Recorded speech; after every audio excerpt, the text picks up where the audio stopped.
This game is wild. If I didn't know it was Magnus Carlsen, I wouldn't even believe it. This is how he opens the game. He plays the King's Indian attack. His king, safe as houses, move 4. That's how to make your chess coach proud. His opponent is the super strong Grandmaster Zhu Xinye. Can't say the name quite properly, apologies. She's incredible and this game is a fight. Malmo, Sweden, classical time control, round 5 here. King's Indian met with King's Indian. If it's good enough for Magnus, it's good enough for me. Knight BD2, this one springs into the game and Magnus takes some central space. Castles, Chewbacca's favourite move, the Wookiee one, centre closed here, and now pawn e5. And there's a really important question. What if you go knight g4, saying, hey, the pawn's overextended, I'm going to win it. There's no push, bishop takes. Well, here's the point. You defend with a third piece, and if black chases you away, you just drop back, because now the pawn can't be won, or else you've got problems down this diagonal here. That's the basic theme, right? Now the lines go on, but that's the general. It's the reason the pawn's not the overextended there, and it's why knight d5 was played instead. Now Magnus secures the outpost for his pony. h6 prepares to develop the bishop. Here it comes. Magnus finally gets his bits out. And now some of the top moves are just finishing the development or hopping the knight here and opening the bishop. This one's not quite as strong. The first question mark of many in this game from Magnus too. You could actually take here, but Magnus cementos the knight, saying please take. I'm happy with that pawn structure.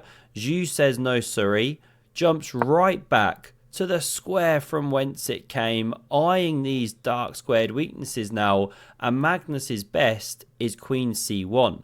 Form the battery, force king h7, then go knight h4. But he does it straight away, as we can see. This is the first of 4 question mark moves. You just wouldn't think this game was Magnus if you didn't know he was playing it. Wait till you see the drama unfolding. g5's now played. Now if you'd inserted queen c1, king h7, you can actually sack the bishop in this position, because the queen runs in and you land a check on this diagonal. It's actually a huge attack, facilitated largely by this fawn pawn on e5, really cutting the position. I mean, maybe not a thorn pawn actually, but you get the idea. It's a real bone in the throat, restricting black. But with this way of playing, no queen c1, no king h7, Magnus gets forced back, and now he pushes over here. He doesn't want this one to come in, sit on the head of the structure, then in comes the queen. So he pushes, black pushes right back, and this knight is relegated, stinky, to a horrible square. Dad's ashamed. What are you doing back here? It's an awful position for white. What a bad piece. f6 actually a great move in this position. Liberating, opening the rook down here. This is unpleasant for white. Magnus goes bishop h6, wants to fight back against the king, but he's only attacking with a couple pieces. We now see rook f7 and another questionable move. Pawn f3. Now the idea is logical, right? But timing's everything. And here it's not quite on the money. You can actually go f5, glide on past, and it's a great structure for black.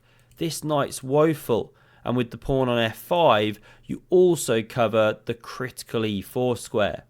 But not played. We see this bishop dropping back, preserving itself. Magnus can now take, and the best is actually pawn recaptures. Maybe to take some extra control of e5, but looks weird to kill your own bishop. This was played. Now Magnus takes. Can his knight liberate in this direction? Well, not just yet, right? The pawn's still well guarded. Magnus drops back with the bishop, insistent upon an exchange. Zhu says no, jumps all the way to the corner there, and Magnus now goes on an epic pony maneuver. Knight f1. but not overly epic in the good way, as we can see. Engine not loving it. Now, to be fair, the idea is very logical. You're swinging round to here, but all this takes a lot of time. These squares are really weak. This pawn is weak.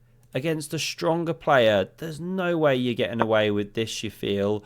But Magnus is just clinging on. He hops with that knight, he hits the c-pawn, and this is a critical moment. Zhu has to find the move. Rook f3. You offer an exchange here, but you'd be unwise to capture it, because after pawn captures, the queen's headed in. If king h2, then there's ideas like knight e2, supported by the pawn. And long story short, this powerful knight with the pawn, the light squared grip here, it's worth an exchange. Very dangerous for white. Zhu misses the move. She takes on e4. Magnus recaptures. Now doubles the rooks, but it's white now back ahead because Magnus hits this one. And you don't want to move it away. You know, say you come here, the queen then streams in. You can block, sure, but the second bishop joins the party. White is winning this position. And if just backing up, you don't move the rook, you block with the bishop, similar kind of problems. Similar kind of issues on the light squares. None of this stuff works. Here's a way to not just win the queen, but actually get checkmated in just a few. So no block was played, or rook move, let's say. We saw queen c7, saying, fine, take my rook, I'm going to crash through to your king. Magnus says okay, but does it on his terms. Flicks in this check. Blocking with the rook is actually best played, because otherwise you had issues like we saw in the other lines, checkmating attacks and things.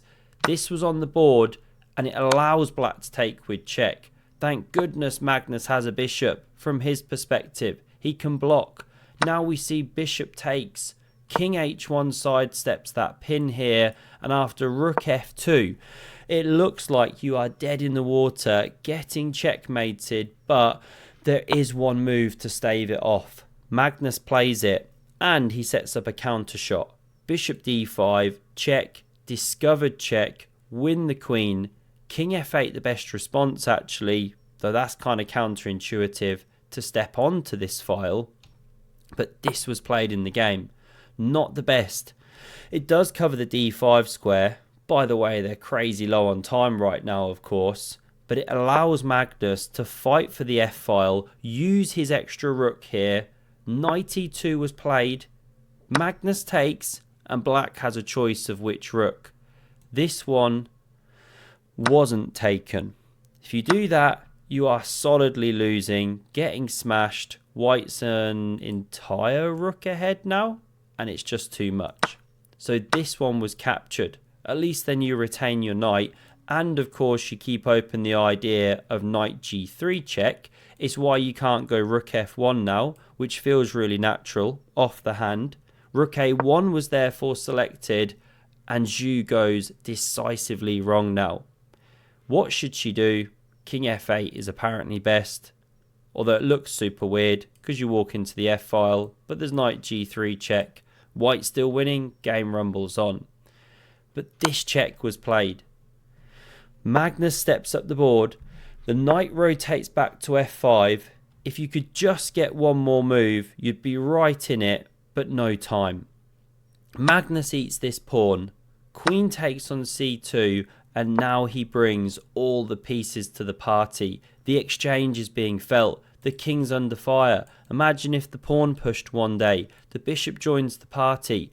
This is what we see. After the knight steps back to cover the pawn, rook e2 hits the queen, supported by this one. Fear not, Magnus didn't just blunder a whole rook. Queen takes played, and bishop e4 was actually the final move of the game. Zhu resigned. Because if you move that queen, you know where to go. Let's say you take a pawn, preparing to eat here.